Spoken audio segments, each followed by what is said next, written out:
Luna Maya akui suka buang angin sembarangan. Luna Maya baru saja mengungkapkan fakta dirinya suka kentut sembarangan. Luna Maya mengakui suka kentut sembarangan lantaran perutnya mudah kembung. Hal ini terungkap saat Luna Maya hadir dalam podcast Tuah Kreasi yang membicarakan proyek terbaru dan kehidupan pribadinya. Salah satu fakta menarik tentang Luna Maya yakni kerap kentut sembarangan. Dia hobi ngentut, pras, ujar Arif. Dilansir Sabtu, tanggal 18 November tahun 2023. Aktris yang terkenal anggun ini tak menampik pernyataan tersebut. Dijelaskan Luna, bahwa kentut adalah tanda jika tubuh sehat. Oleh karena itu, Luna Maya tak pernah menahan diri jika ingin kentut. Menurut kedokteran dan penelitian, kentut itu menandakan kalau tubuh kalian sehat. Jadi gak boleh ditahan, kentut aja, kata Luna Maya. Kekasih Maxime Boutir ini pun tak mempedulikan bau dari angin yang dikeluarkannya, yang terpenting ia bisa kentut.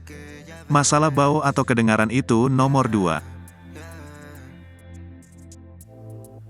Baby, no me mientas, tú te acuerdas de